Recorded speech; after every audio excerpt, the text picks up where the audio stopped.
Hello, everybody, and welcome to a workshop on how to do research and get published. Thank you for joining us. Today, we're focusing on what it takes to get published in academic journals, specifically what open access is and the difference between any publication charges or fees you may encounter. As you are getting ready to publish your manuscript and are narrowing in your journal of choice, you might face a variety of terminology in the submission guidelines about various costs associated with publication. Business models vary journal by journal and publisher by publisher.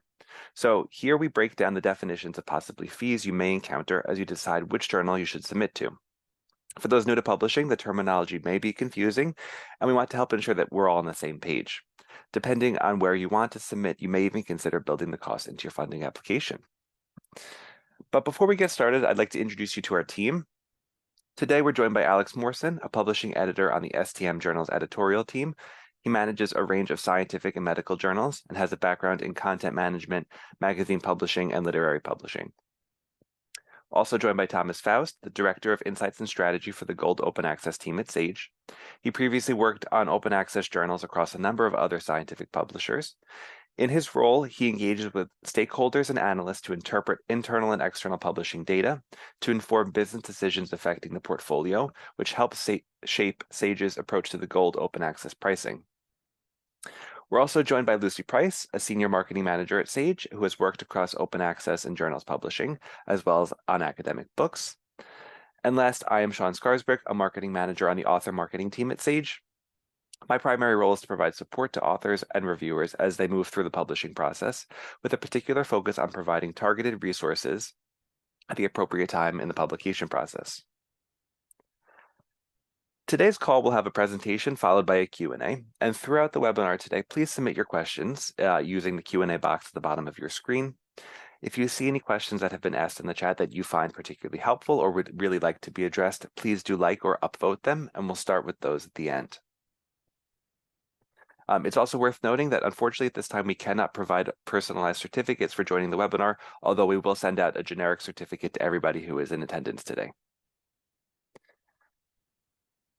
Now, to get started, you'll see a timeline of the typical author journey, moving from the very early stages of securing funding, conducting research, all the way through peer review and publication. Today, we're focusing on what open access is and the difference between any publication charges or fees you may encounter. We encourage you to go back and watch recordings of other topics we've covered in the series, including how to write and format a manuscript and how to navigate the peer review process. And with that, I'll pass it to my colleague, Alex. Thank you, Sean. So before we dive in, it's worth spending a little time talking about how the subscription and open access models, and open access, we might refer to it as OA during this presentation. But talking about how subscription and OA models are the same and how they differ, because this is one of the most important issues in our industry right now, and it has been for several years now. This is also the key to the rest of our discussion today. So in all cases, authors write, submit content, and if it's accepted, it's published and then made available to readers. In the subscription model, the readers pay for access. The publisher's job is to publish interesting content for their readers. This content is kept behind a paywall, and in order to access it, a reader must have a subscription, either through their institution or as an individual. Some journals print issues and mail them out to their readers, similar to magazines, while other journals are online only. The subscription model has been around for as long as academic journals have been around, over 100 years. Now, in the open access model, authors pay the publisher to publish. Frequently, they will have financial support from their institution or other funders. The publisher's job is then to publish what's valid with some caveats, and authors are the customers in this sense. The content is then freely available online for anyone to read. No logins or subscriptions are required. Most open access journals are online only, and many have eliminated issues entirely. Open access works very well on the internet, but didn't work well pre-internet. So it's relatively new and only really started gaining traction in 2008.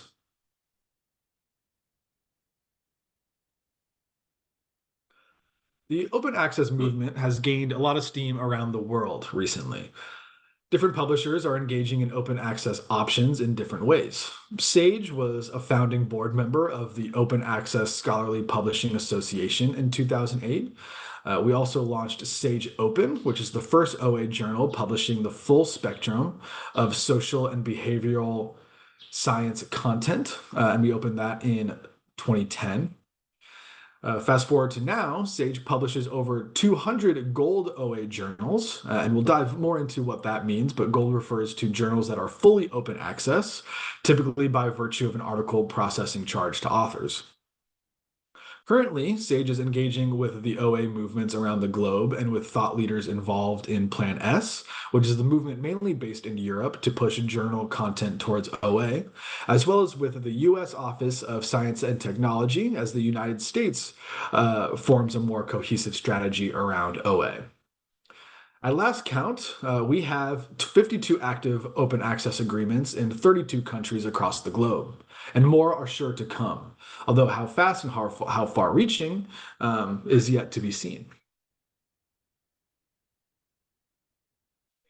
Sage, authors have many options when it comes to publishing, and authors can publish either in a fully open access journal, or they can publish open access in a traditional subscription journal, which is known as a hybrid, or at Sage, we call it Sage Choice. In open access, authors pay an article processing charge, also known as an APC. APCs vary, but this could be discounted or waived, for example, if your institution has a deal with Sage. In terms of publishing options, there are 3 different publishing routes that exist for Sage authors. There's Gold OA, which means that the author's paper is included within one of Sage's pure Gold OA titles. Hybrid OA, or the Sage Choice option, allows authors to publish an OA article in any of our hybrid journals, which include OA articles within subscription journals. And finally, the Green OA access, the Green OA option enables you to share or deposit the original submission or accepted manuscript at any time after your article is accepted for publication at Sage. So publishing your open access publishing your article open access means that your research will be free to read, copy, and reuse, and can be shared by anyone, anywhere in the world. In fact, studies show that publishing your article open access will increase the usage and impact of your research, as everyone can benefit from reading and using your research immediately, maximizing dissemination and contributing to the fast advancement of scientific discovery. Some authors also choose to publish open access to meet funder open access policy requirements. Many funding bodies require research conducted with their funding to be published open access, and may also require research to be published under a particular Creative Commons license. There also may be national requirements as well. Under a Creative Commons license, authors retain more control over rights to distribute and reuse their intellectual property. Plus, it allows the general public to access research. Research is often paid for by taxpayers, so the general public have a right to access this research. Last but not least, OA journals go through the same rigorous peer review process as used for other journals. The highest academic standards are always maintained, and each journal that reaches peer review is assessed by a minimum of 2 independent reviewers, both of whom have specialist knowledge of the subject area. Reviewers often suggest ways in which authors can improve their manuscripts, as well as advising our editors on which manuscripts are ultimately worthy of publication. So open access publication is usually subject to payment of an article processing charge, an APC, which we've mentioned before. And this is a fee that must be paid by the author, institution, or funding body in order to publish an article. Open access. At Sage, open access publication is available through the 3 routes just mentioned: Gold Open Access, Sage Choice or Hybrid Open Access, and the Green Open Access option. APCs can vary from journal to journal, so it is always important to check the journal's individual website to find out their current APC. The author pays model is sometimes accused of being vanity publishing or pay to publish. When revenue is directly dependent on the number of accepted papers, editorial integrity can be called into question. There is, of course, a strong financial incentive to accept all papers, regardless of quality. However, reputable publishers address this problem by completely separating the editorial and commerce aspect of the submission process. Content is purely under the jurisdiction of the editors, while APCs are collected by the publisher, and only after an article has been accepted. The acceptance rate and any financial benefit that the editors may receive should be entirely disconnected from each other. For gold open access journals, the APC is payable after acceptance of the article and before publication.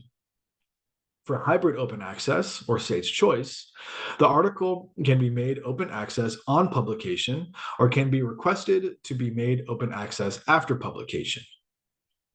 Although accessing open access research is free, there are costs at every stage of the publication process.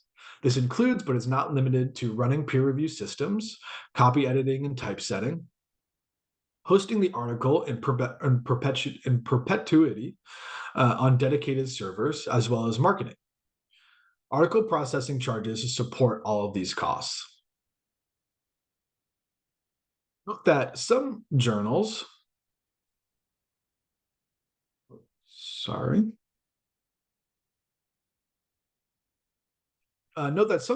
value added text, or VAT, that must be added to APCs. So please do check the individual journal homepage for clarification and the most up-to-date pricing.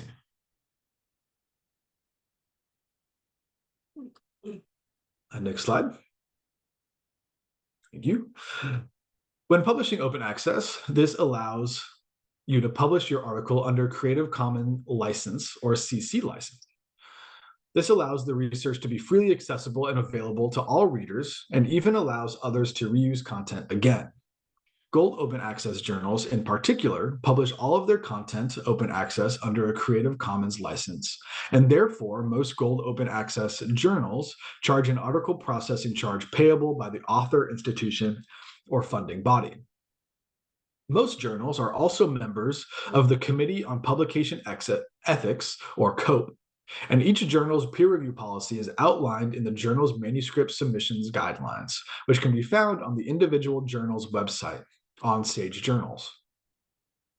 Creative Commons licenses allow authors to retain copyright of their work while allowing others to copy, distribute, and make some use of their work.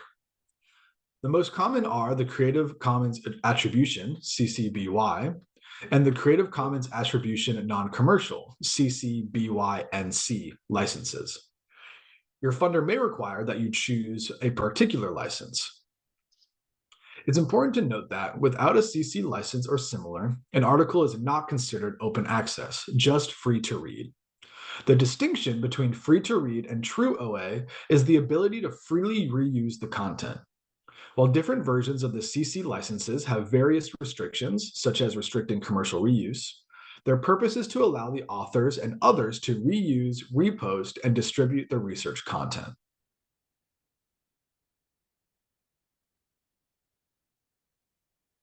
Open access articles are published under one of several Creative Commons licenses, ensuring authors retain that copyright of their work while allowing others to copy, distribute, and reuse with adequate citation. Sage's default license option is the CC BY NC, which prevents others using the work for commercial purposes. Other CC licenses can be mandated by funders, journals, or open access agreements. The open access portal presents authors the choice of license options specified by these requirements.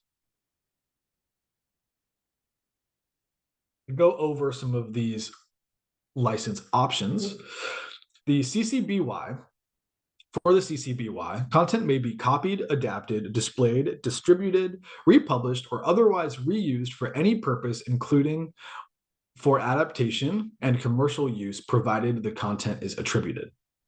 For the CCBYNC, this is the same, but provided the purpose of these activities is not for commercial use. Commercial use means the use of the content by a commercial organization or individual for direct or indirect commercial gain or remuneration. CC-BY-ND is the same as the CC-BY, again, but provided the reuse is not an adaptation or derivative and the integrity of the original work is maintained. To create an adaptation, translation, or derivative of the original work, further permission is required from the publisher. CC-BY, NC, and ND combines the same restrictions of the CC-BY, NC and the CC-BY, ND. CC-BY-IGO conveys all of the reuse rights that the CC-BY license and is used by intergovernmental organizations such as the United Nations, World Bank, and the World Health Organization. And finally, the CC-BY-SA, for that one, SA stands for share alike. So if you remix, transform, or build upon the material, you must distribute your contributions under the same license as the original.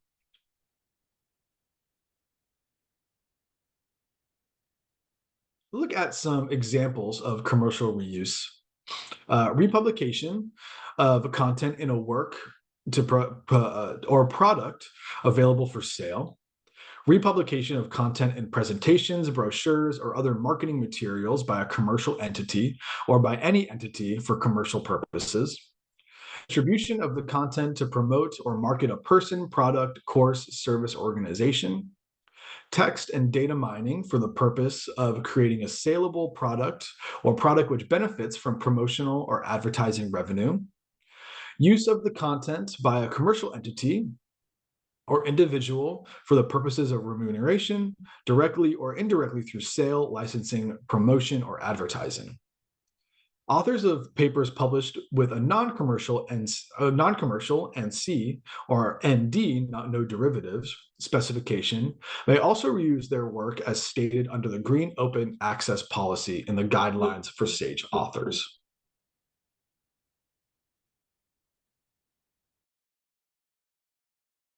And with that, I will pass it on to Lucy. Thanks, Alex. Many research funders have policies requiring you to make the article available open access and will therefore include open access publishing fees or article publishing charges, APCs, within the research grant. Your institution may also have an open access agreement with Sage that covers some or all of the cost of publishing your article OA. If your institution isn't included in one of our OA agreements, it may have a central fund to support researchers who want to publish open access. These are usually managed by the institutional library, so this is a good place to start to find out what might be available to you. Second, you can check if you are eligible for any discounts.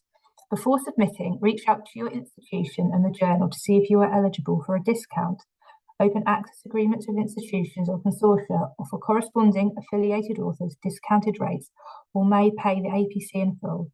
If your institution has an open access agreement with Sage that covers some or all of the cost of publishing your article OA, no action is required on your part, so long as you are the corresponding author at an agreement institution. For gold open access journals, authors affiliated with selected low-income countries may be eligible for discounted rates. Corresponding authors who reside in the countries described by the Research for Life programme publishing in one of Sage's gold open access journals are typically eligible to receive full or partial APC waiver. These discounts are automatically applied without the need to apply. However, it is critical that you check your eligibility when you are just about to submit your manuscript, as the policy and included countries is subject to change. Research for Life themselves update the included countries on an annual basis. Some Sage journals offer role-based discounts for editorial board members, reviewers, or students. Again, you should contact the journal's editorial office for details of this. Do confirm any discounts and waivers before submission so you know the APC you will be required to pay. If your manuscript is then accepted, you will be contacted through Sage's open access portal, where you will be notified of any further steps required to complete your OA publication with Sage. Finally, If you cannot pay the APC, you can still make your article free to read by submitting to a Sage subscription journal and depositing the article in your institution's repository under Sage's Green Open Access policy. And here you can see the world coverage of our current open access sales deals at Sage, with a large proportion of our deals in Europe and North America, and a considerable number of deals across Asia, Africa, South America, and Australia too. One of the main types of open access agreements is transformative agreements, which are also known as read and publish agreements. Transformative agreements seek to move away from subscriptions to transition subscription spending to pay for open access instead. These agreements allow authors from eligible institutions to publish open access in eligible journals at no extra cost to them. Consortia are increasingly requiring read and publish agreements. This is mainly due to national open access policy mandates and the market context in which they are working. So this is the Sage Open Access Portal, which is an online platform allowing authors to easily sign their open access Creative Commons license, nominate a bill payer of the APC, and complete payment. The portal automatically applies waivers and discounts, offers funder-compliant license options, and sends reminders when action is required. Authors will be contacted via email and guided through each step of the process with useful links and simple instructions. Authors will always be given any waiver or the highest discount they are eligible for. They will also be automatically told if no payment is necessary or another party has already met any payment due. Not only that, the portal ensures that they are meeting all known points of compliance, including any applicable taxes due on their APC. Plus, it will send automated reminders and updates on any activities relating to their articles in the portal. Once your article is accepted, following the peer review process, within a few days you will receive an email from openaccess@sagepub.com with a subject line of "Complete the open access process for your article." The email invites you to complete the open access process for your article Begin by clicking on the links provided. You can pay by credit card or send a final invoice, which can be paid via bank, wire transfer, or credit card.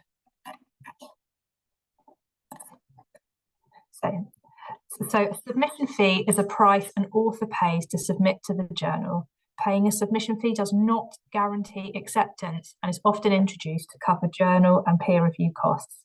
This is separate from an APC or page charge fee. Page charges are not very common but still exist. Historically, page charges are introduced to cover the cost of printing an article. Page charges is a set price per published page incurred by authors, for instance, a $75 or $150 per page. Page charges are different from APCs in that page charges are paid by the author and mainly exist in traditional subscription journals. The author guidelines should be transparent in the price per page authors will incur. Even though you may not get the final invoice until the article is copy edited and typeset. Page charges will only be charged if the paper has undergone peer review and is ultimately accepted. Colour charges. A vast majority of journals allow authors to publish images and figures in colour online at no cost. However, some journals may charge to publish images in the print edition in colour. For instance, some Sage publishing journals, this first colour image is $800 and it is $200 for any additional colour images within the same contribution. In some disciplines like pathology, colour images may be crucial to the article. In general, reusing or reproducing substantial portions of content requires permission, and authors are responsible for securing appropriate permissions. This includes use of text, figures, tables, multimedia content, and other material published by another author or journal. And in some instances, you may need to pay to reuse portions of this third-party material. Avoiding predatory publishers. With all of these charges, many are concerned about predatory publishers or fraudulent practices. Predatory companies take advantage of the crowded open access environment to launch journals with highly questionable practices. Some predatory titles list entirely fabricated editorial boards on their websites. Others might go further by listing real academics without their knowledge or consent. Pay-to-publish journals conduct little to no peer review and will accept any manuscript so long as the journal or the author is willing to pay the fee. Some predatory publishers even mimic existing high-quality peer-reviewed journals, even down to the journal logo. But as unnerving as this can be, a few simple tips can help you differentiate the good players from the bad. So first of all, consult a whitelist. There are sites that list trustworthy open access journals and publishers. The Directory of Open Access Journals is an excellent resource with very strict parameters for inclusion. The Directory of Open Access Journals links directly to the journal, so you can be sure you are not submitting to a mimic. Journal content appearing in reputable indexes such as PubMed or Scopus is also a good sign. Not to say that aren't problematic journals included in these indexes, as is membership to the Committee on Publication Ethics.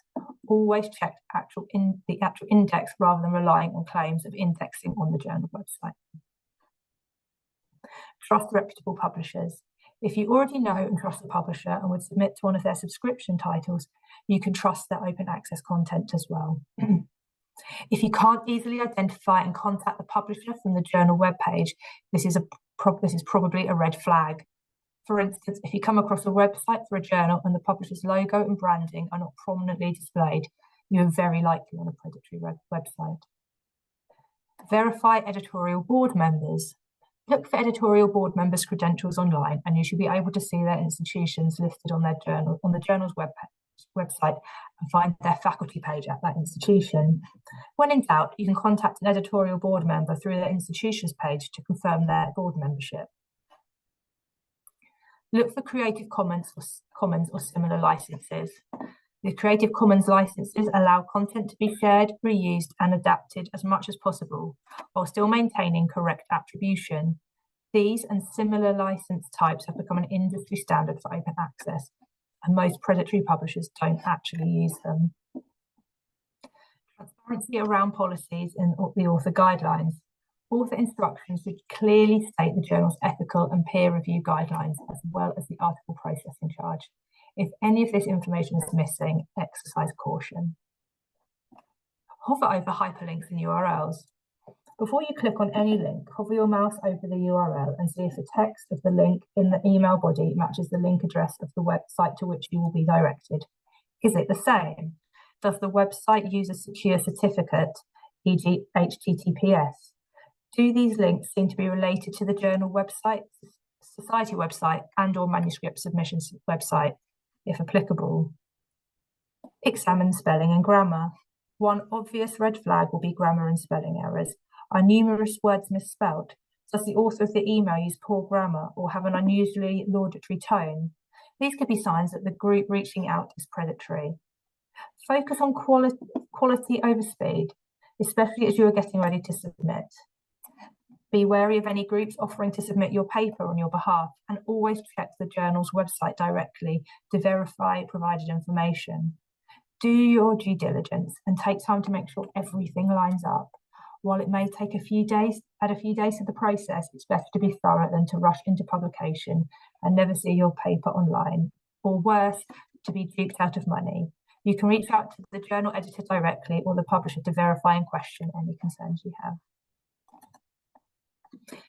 And finally, from me, if you take nothing else away from this webinar other than this, remember that transparency is key.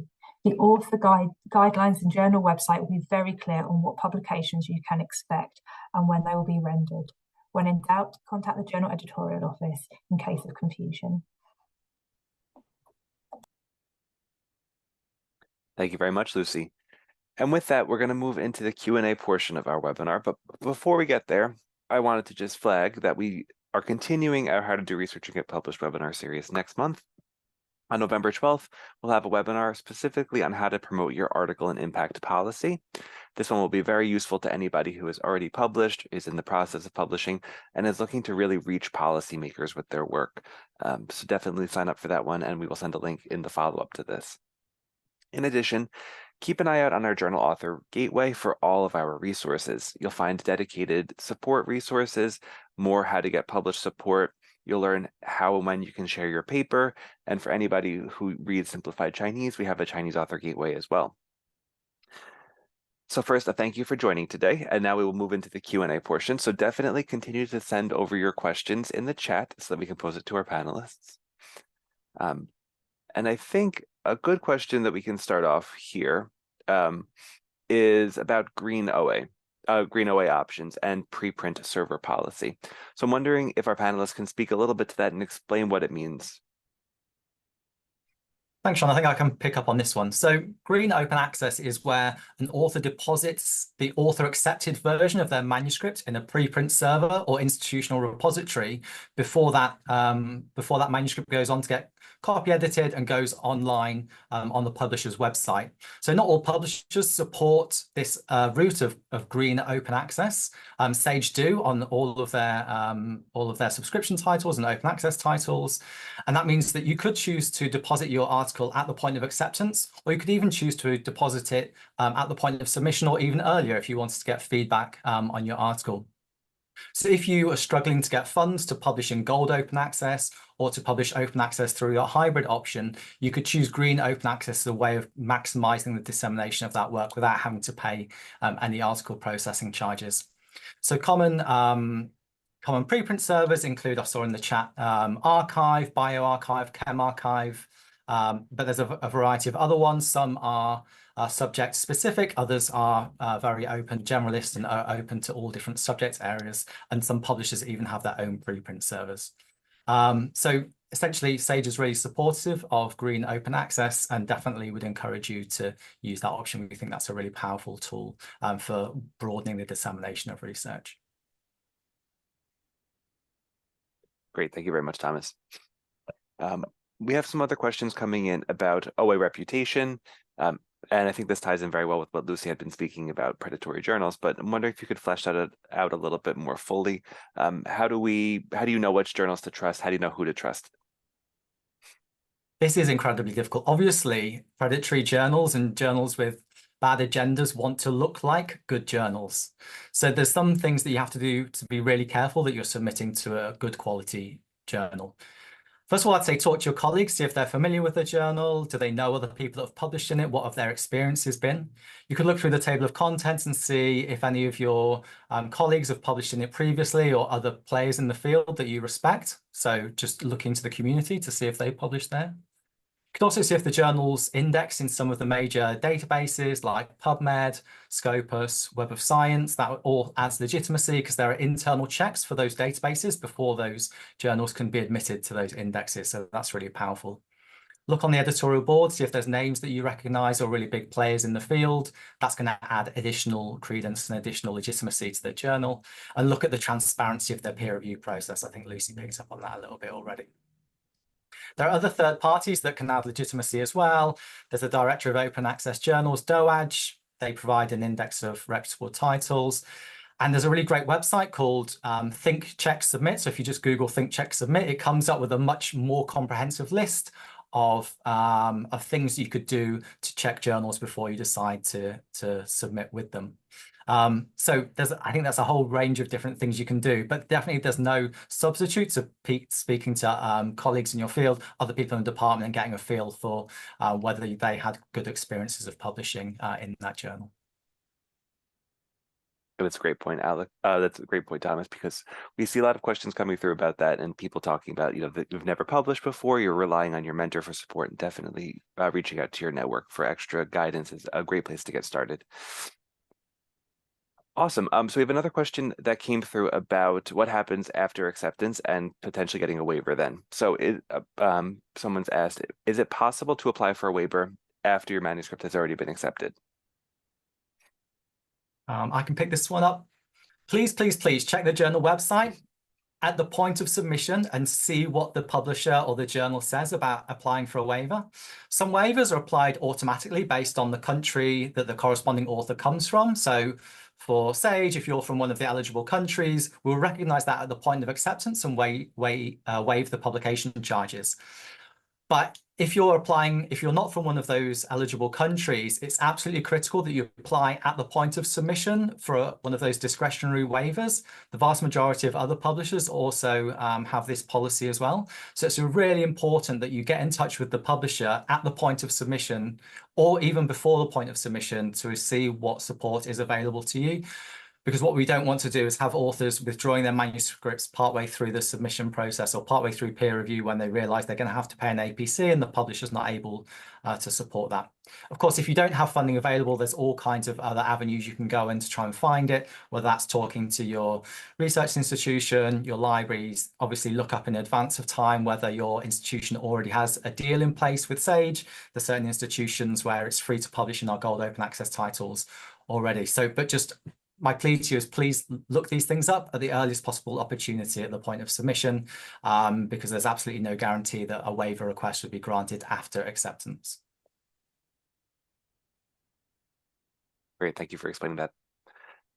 I see a number of questions coming through about APC charges, of course, the center of today, but specifically wondering how much they are. Wondering if we could speak to that. So maybe I'll talk about Gold, and then maybe Alex can talk a little bit about the cost of publishing hybrid. For the Gold Open Access portfolio, some of our titles are free to publish in a so-called diamond model, and that means that the APCs are largely covered by a sponsoring society. Some of our APCs are very low. This is especially the case for journals which have recently launched. So they might have an introductory offer for the first 2 years of having no APC. It might be quite low because we're looking to encourage submissions. These are journals which are trying to get off the ground. I think the most any of our journals charge is $2,800. There are some titles which operate on page charges. These are ones with very intensive technical edits. And so there's no limit because it depends on the number of pages that are included. But I think, and Alex, maybe you can speak to this a little bit, the charges differ between Gold and hybrid. Maybe sometimes hybrid is a little bit more to take that Sage Choice option for publishing OA inside a subscription title. Yeah, that's correct. To publish Sage Choice, it varies to publish OA in a hybrid journal, at least for Sage. So it's really important just to, every journal has a full set of manuscript submissions guidelines that you can find on the journal homepage. And all those charges are going to be any APCs, any potential page charges, any of those charges will be listed in the manuscript submission guidelines of the journal. So it's important to read those thoroughly because that's where that information is going to be, as those APCs are going to vary from journal to journal. Great. Thank you, Alex. Thank you, Thomas. One thing I'd like to note is that I'm seeing a number of questions coming through about AI and artificial intelligence. At Sage, we have official guidance on this, which we have posted online, and I will share in the follow-up as well. As everybody in the call knows, AI is new and constantly changing, so this is the best spot to get the latest information and the most reliable updates from Sage. So I'll send those links to you all as part of the webinar follow-up. I see one question that I think is interesting. So obviously today we're talking about open access, and that's really the primary focus. But I see a question kind of on the flip side. We've spoken about a lot of advantages of publishing open access. You get more access across the board, things like that. But I'm curious if we could potentially speak to disadvantages of not publishing in open access. So are there any disadvantages of publishing in a non-open access journal? I can take this a little bit. So by publishing open access, it means that anyone, anywhere can access that research, can read it, reuse it, cite it, use it in there and really build upon it. If you publish with a subscription title, that means to read it, you either need to pay to access that individual article or your library needs to have a subscription for you to access it. So that means if there's somebody that doesn't have a subscription to that journal, they're not able to read your research, to cite it, to build upon it. So you're limiting the breadth or the reach of your article and limiting its impact by only making it available to a certain set of readers. Maybe another thing is, if it doesn't come along with one of those Creative Commons licenses, it limits the reuse that can be applied to that piece of research. So I saw there was another question. Maybe I'll cover one of the questions which came up in the Q&A as well, which was about the Creative Commons licenses. So when you choose to publish open access with Sage, our default license is a CC BY NC, which means if someone wants to reuse your work, first of all, it needs to adhere to the BY section, which is just attribution. It means you need to say, this piece of research was done by these researchers, and here's a citation to it, so anyone can go back and see the original research. And the NC part means it's non-commercial. That is, nobody else can reuse that work for commercial purposes. So if I was a researcher, I could print out the paper and give it to, I don't know, my research group, or if I was teaching, I could give it out to the whole class. But if it says NC, I couldn't copy that paper and then publish it in a textbook and sell that textbook, because that would be contravening the non-commercial aspect of that license. So these Creative Commons licenses, Creative Commons is just the organization, so which comes up with these different license types. You don't typically get one of these Creative Commons licenses if you publish within a subscription title. It's not part of the package that you're signing up for when you do that. So by publishing open access, you're enhancing not only the discoverability, but also the reuse and the opportunity to build upon that work. It's a good time to put a reminder that is the key difference between publishing open access and publishing an article that is simply free to read. So open access really isn't just about isn't just about the paywall or lack of paywall. It's really about that reuse policy as well that comes from that CC BY license. Great. Thanks, Alex. Thanks, Thomas. Just as a flag to everybody on the call today, I see a number of questions coming through about recordings of the webinar. We will share a recording with everybody who's part of the call today. So don't worry, we'll send that over to you. I seen a question that came through about open access deals for institutions. I think this is a really interesting one. So as we discussed today, some universities, some consortia have agreements with publishers. Sage has, I think, 52 in total. Is there a quota set on the amount of articles that could be published without cost by researchers? And how does this work? And is this general, or is this different deal by deal? I can answer for the gold open access. So there's two kinds of deal which are commonly in place. One is publishing hybrid within subscription titles, and the other is publishing open access within the gold open access portfolios. That's journals which only publish open access content. For those gold titles which only publish open access content, all of our deals are unlimited. That is, if you're from an institution with a deal for publishing in gold open access, there's no limit on the number of articles that can be published there. There's some other deals where the institutions have a discount. I think it's typically 20% for publishing within gold open access. And again, that's not limited, but I'm maybe going to hand over to Alex for what happens on the hybrid side, because I think it might be slightly different potentially. Mm-hmm. For hybrid, I will want to answer that one later in an email. I'll revisit that and we can email that answer out later. Great, thank you. So I see a number of questions coming through from people who write that they're in lower income countries, that they're and they're interested in what options might be available to them, or potentially if there are any strategies they may use to overcome funding barriers. So I'm curious, Thomas, Alex, is there something that you could speak to on this?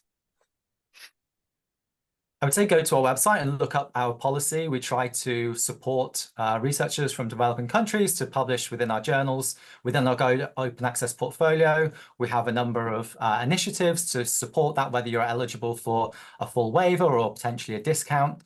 And if that isn't available to you, you're not from one of those countries, then we've already mentioned the green open access route. You can publish within one of our subscription titles, but still deposit the author accepted version of your manuscript in a preprint server or institutional repository to kind of broaden the dissemination that way. It's not quite as good as publishing gold open access because it's not the copy edited version which goes on the publisher's website that becomes available, but it's still a good route to making sure that you can disseminate that research quite widely. Actually, corresponding authors who reside in countries described by the Research for Life program, if they publish in Sage's Gold Open Access journals, they're typically eligible to receive full or partial APC waivers. And that discount is automatically applied without the need to apply. However, it's critical that you check your eligibility when you're submitting your manuscript. And so that's through the Research for Life program. And they keep an updated list of included countries on an annual basis. Great, thank you. I think we've got time. I'm going to ask one more question. And I think this is a really interesting one that kind of ties in with a lot of the themes that we've discussed today.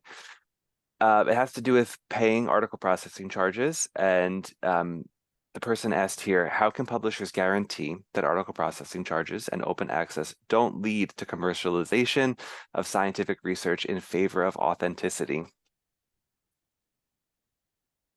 This is a really interesting question.